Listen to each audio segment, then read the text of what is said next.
Dr. Earle Williams. I'm Ernest Lowery with the New Journal and Guide. I'm a volunteer, and I work under Miss Brenda H. Andrews, who's the president and owner of the New Journal and Guide. This year, the paper itself turns 120 years old. So, we've been through a thing or two, particularly, Jim Crow, 2 World Wars, and J. Edgar Hoover, and things of this nature. What I want to start off asking you today is, what is your view on what's happening with Black Lives Matter and the unrest that we're having with the interaction with police from a psychological profile? Okay, well, a couple of things. One is, I think that Juneteenth is building on a movement that my generation started back in the early 60s. And I'm not talking about just marching and protesting.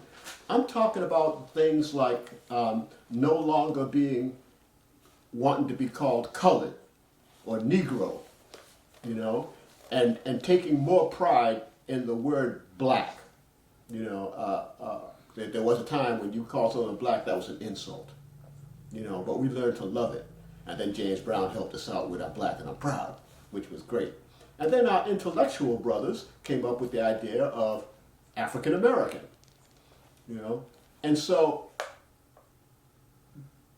what I see for what's going on today, with the Black Lives Matter movement is a continuation of what my generation started, what Martin Luther King's movement started, what Malcolm X started, what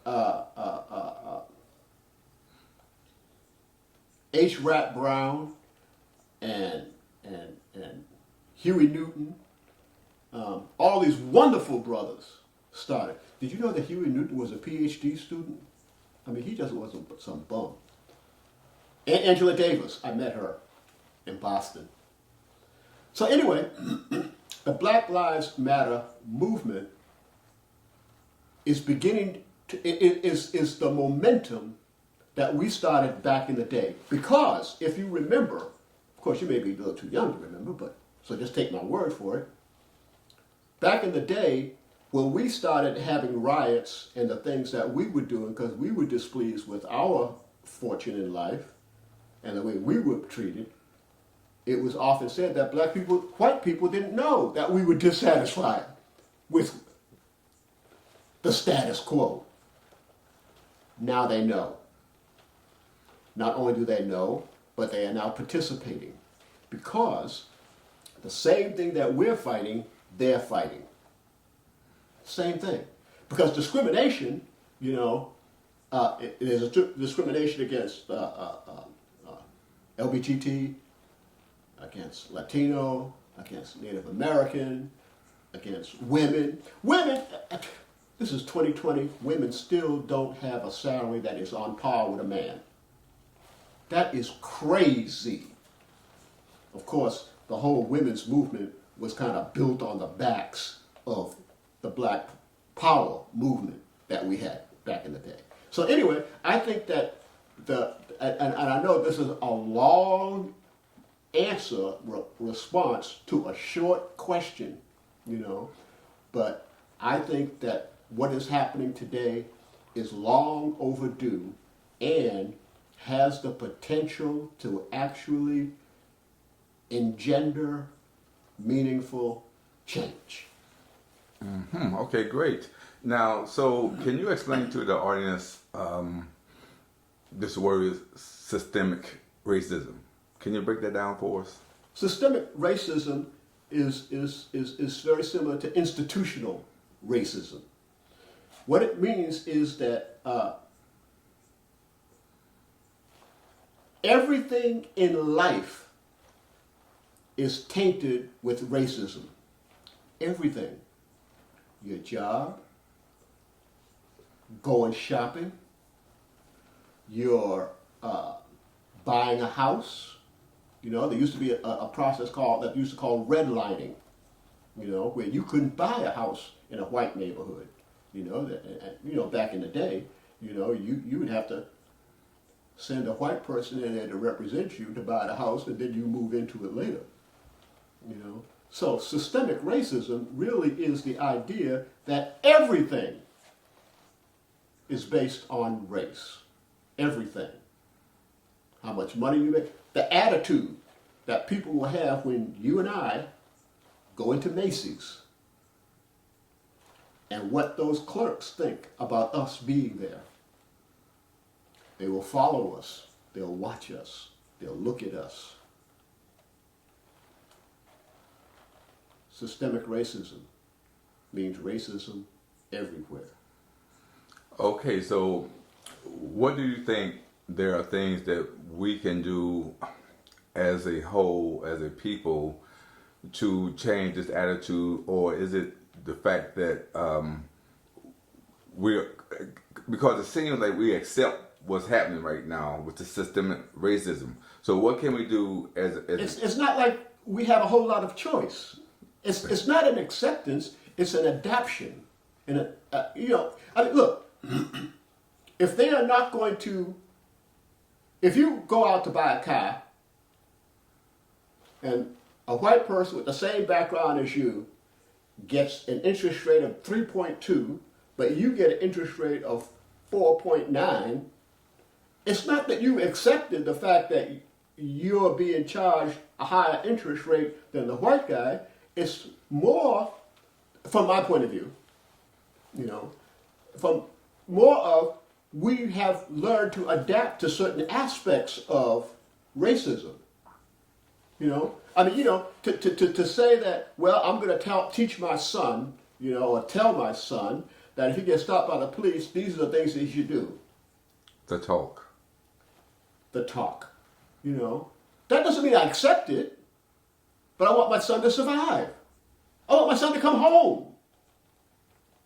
So I don't know if I would use the word accept as much as I would consider adapting to it as best we can. Okay, I think one of the reasons I may have used that particular word, because in my mind I'm thinking that what white people think and what they say, or I've heard them say, so to speak, that you ought to accept what you are, but their mindset is totally different from ours, and we know that, and it's evident by the way things are happening. So that's segued me into the fact about police brutality, if you want to call it that, or the lack of training that police officers have toward African American, because we are predominantly charged with the same type of crime and subject to be killed for the same type of crime. Right. Okay. First of all, I reject the idea that they need more training. I reject that altogether. And I'm going to tell you why. If white police, and black police too, because you know what? A lot of times black police are not always the friend of black people. They tend to sometimes be more blue than black. I'm just saying. That's just my opinion. But if police treated everybody the same, if they beat up on white people the same way they beat up on black people, I would say there's a training issue. But inasmuch as they don't do that, and just like one policeman was quoted as saying to a white person that he stopped, we don't kill white people. So, training ain't got a damn thing to do with it. Racism has more to do with it. Not only racism, but being a sociopath, being egotistical, buying into the white superiority myth has more to do with the way I am treated by some policemen than the way that same policeman would treat someone else that's white. So, I don't think it's about training. I think, Do Go you mind ahead. if I go? You Go. know, you can stop me at any time. You know, I'll be all right with it. You know. So, I kind of posted on my Facebook page. I said, if you want to end police brutality, stop hiring violent, sociopathic, racist police. That would end it. Because there's a lot of policemen out here that are really nice, that do really good things, that are very even-handed, that are not likely to jump and grab a gun like that cop did in Atlanta, the most recent killing in Atlanta. The guy fell asleep in the Wendy's takeout order line. You know. Of course, I don't blame the brother for trying to fight, because he's probably saying to himself, well, shoot, am I going to let them guys handcuff me, throw me on the ground, and do me like they did Floyd? Because that's how they did Floyd. But I digress. I digress. But here's the thing. One of the first jobs I applied for when I got my degree, and I was 40 years old when I finally got my doctorate degree. I applied for a job in New York City doing evaluations on police recruits, police applicants, you know, because some places, some cities will hire psychologists to do psychological testing to see if they're fit to be a policeman. Of course, you know, with so much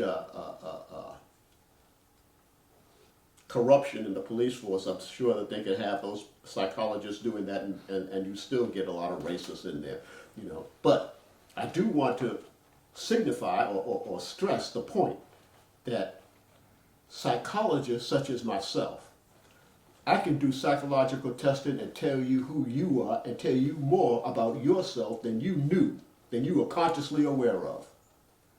I can administer psychological testing and determine whether someone is more likely to be a rapist. I can do psychological testing to tell me what your IQ is, how intelligent you are, and what your strengths and weaknesses are. I can do psychological testing to tell if you are a pedophile or not. To tell if you are more likely to be violent or not. We have psychological testing to do all of those things. But what we forget is that the police, don't forget now, I'm not against policemen. We definitely need them. But we need good ones. You know. But don't forget, these same policemen are the ones that came from the people that used to be the slave catchers. They were the police back in the day. So these are the same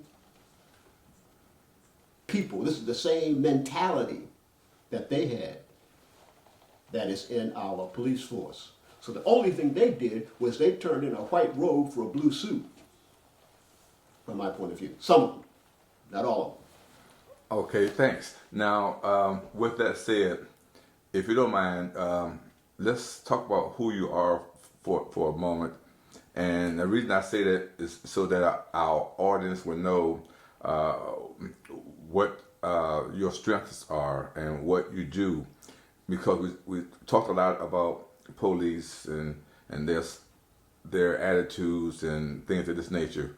So I just want to give you the opportunity to say who you are, what you do, because you do a lot of evaluation in these prisons, in these places. Well, people have authority. So go ahead and speak on that if you don't mind. Okay, all right.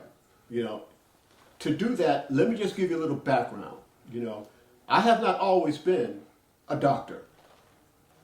I was a plumber for 20 years. I've been a tractor-trailer driver. I've been a construction worker. You know, I have done a lot of things in my life before I became a clinical psychologist. And the reason I say that is because it gives me a unique position to be able to relate to a whole lot of different kinds of people and understand exactly where they are coming from. And you've been a hustler and a pimp.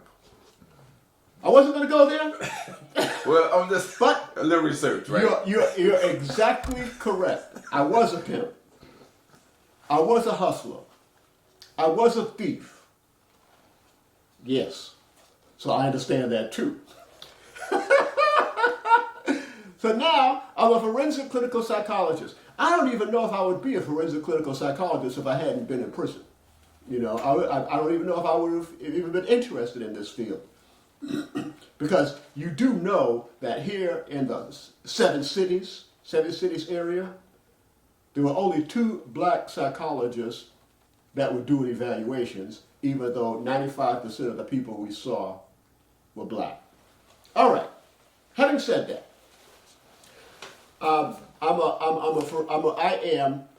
I started out as a clinical psychologist doing psychotherapy with people that were suffering from serious mental illnesses, because my first job was at Eastern State Hospital. You know, so I'm dealing with schizophrenics. I'm dealing with people that are psychotic. And by psychotic, I mean being out of touch with reality. You know, suffering from auditory, visual, and tactile hallucinations. People that would self-injure, cut themselves, you know, hurt themselves. I've dealt with people that had multiple personality disorder, you know. I've dealt with a lot of people. And from there, I decided to get into forensic psychology. Now, forensic, you know, a lot of people think, you know, oh, do you deal with dead bodies? No, I don't. That's forensic science. I'm a forensic psychologist, not a forensic scientist. So a forensic scientist deals with blood splats and dead bodies and, you know, the wounds on a person and the trajectory of a bullet, and that more scientific, physical science stuff than I do. What I do as a forensic clinical psychologist, I do evaluations on defendants. Why, you ask? Because there are times when it is suspected that an individual is not responsible for their behavior, not culpable for their behavior. Now, not being culpable for your behavior really means that you were probably not in control of your thoughts and your behaviors at the time of the offense. So I do evaluations to determine whether they were sane or insane when they committed the crime. You know, because if you're insane, you are not culpable. You know, you are not in control of yourself. You know, and there are certain things that can be seen as not being responsible for your behavior, such as, say, a schizophrenic that has been off of his or her medication for an extended period of time and are responding to internal stimuli. You know, that is voices in their head telling them to do things. And they do these things that they're told. I mean, you know, it's like a record playing over and over and over again in their head. You know, do this, do that, do this, do that. You know, you ought to you ought to steal something. You ought to hit somebody. You ought to cut yourself. You are not fit to live. You know, you should just die. You should run out into traffic. You know, you should jump off that bridge. And sometimes, in a moment of weakness, they will respond to those, what we call command hallucinations, to engage in behavior that could be seen as being ego dystonic. Something they wouldn't do if they were in their right mind. So, that's what I do. Okay, well, this is going to give me an opportunity to ask what's happening with the Black Lives Matter movement. Do you think that Well, I know it's getting a lot of coverage. Where do you see it going? And from your personal and professional point of view, what do you think is needs to be done, if any, to increase the understanding of our people? I think that we need a seat at the table. It's too often that we have all white people making decisions about what needs to happen for us. It's just like with women, you know. I mean, you know, we have legislation controlled by all old white men that are going to tell women what to do with their body. It doesn't make sense. Women need to be at the table. You know, black people need to be at the table so that they can have, so we can have some input into what's going on for us by them. You know, so more community policing. Maybe taking some of that money, you know, they talk about defunding, taking some of that money and do something else with it, you know, instead of just giving it all to the police all the time. Of course, I think really the biggest thing, the biggest deterrent to me, from my point of view, to police brutality, is making the police responsible for their own suits. If they get sued, they have to pay for it. See, they're immune to that right now. You cannot sue a cop personally. And, you know, people talk about, you know, someone gets out of prison after they've been wrongly convicted and on death row for 20 years and they give them a couple of $1 million. Or Eric Gardner, you know, they gave his family a few $1 million. Where do you think that money comes from? Do you think it comes from the police union? No. Do you think it comes out of their paycheck? No. I'm paying it. You're paying it. So when they get a settlement, they take my money to give it to the person for something he or she did. I think he or she should carry their own weight and pay for whatever damages they that are accrued against them. And boy, that would stop everything. You watch, you mess with people's money. That's just like saying, why sometimes in these protests do they steal stuff, break into a store, steal stuff? Because that gets the establishment's attention. They don't care nothing about anybody's life, but they do care about their property. I just want to kind of work that in. Very, very interesting point. We're about to close, and maybe there may be two things I want to ask. One is, my understanding is 45 is appointing people to federal judges' position. So I know personally that that's a big impact. What are your feelings about that, and the lack of the people who are in the Congress not saying anything about this particular situation, knowing that he's stacking the deck? It's sad. Because what he is doing, hopefully he will not be reelected. Hopefully.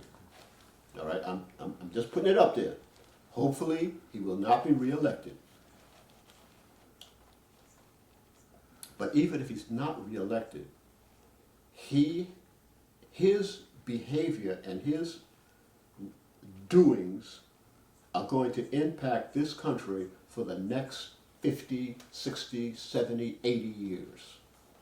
The way he stacked the deck, the way he stacked all the federal judges that he has appointed, all the Supreme Court judges that he's managed to support to get on the bench, even though the Republicans, just my opinion, have put 2 sex offenders on the Supreme Court, a black one and a white one.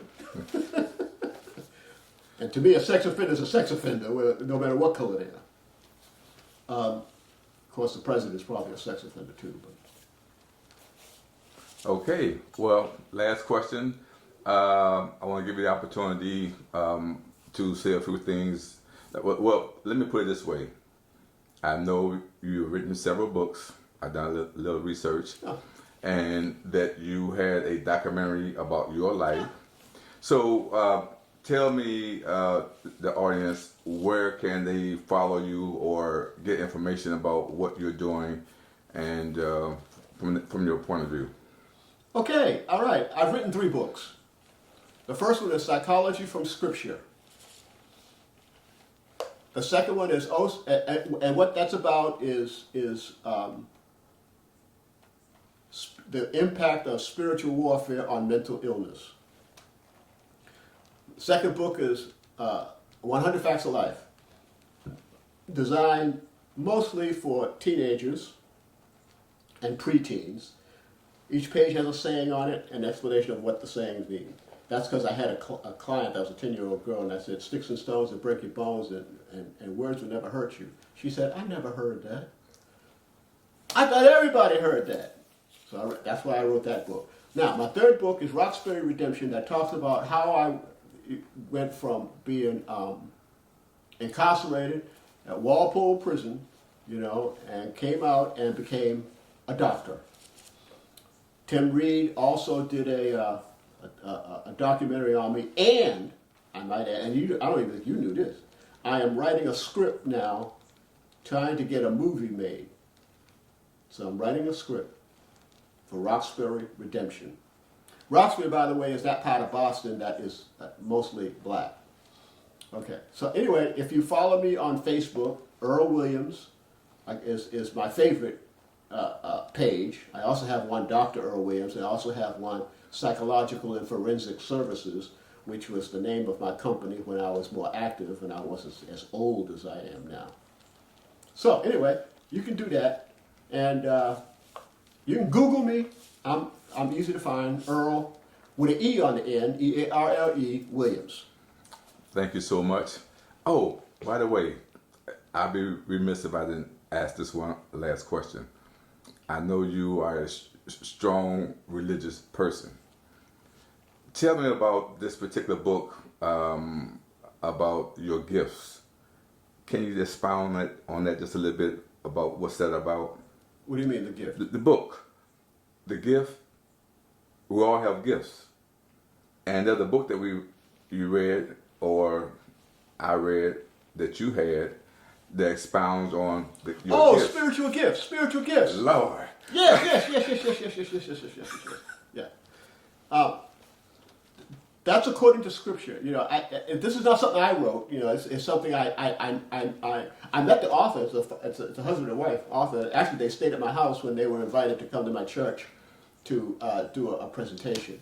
So it's called Spiritual Gifts, and what it is the manifest gifts that are mentioned in the Bible. An extorter, administrator, a giver. There are 7 of them, the manifest gifts, and I have a survey that you can take, and it'll tell me what your spiritual gifts are, what your most prominent spiritual gifts are, and then in the book that I have about it, it will relate your spiritual gift to a particular a set of careers, And the good thing about that is that it puts you in touch, or gets you closer in touch with God's purpose for your life. Why are you here? What are you supposed to be doing? So yes, spiritual gifts. If you want more information about it, you just, like I said, Google me, or you can call me,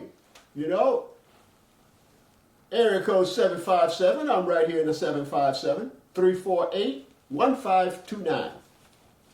Feel free to give me a call and we can talk. Dr. Earle, thank you so much. We appreciate it. The New Journey Guide, appreciate you coming out, spending some time with us. You gave us some very valuable information, and it will not be wasted. Thank you, sir. Okay, you're very welcome. Thank you for asking.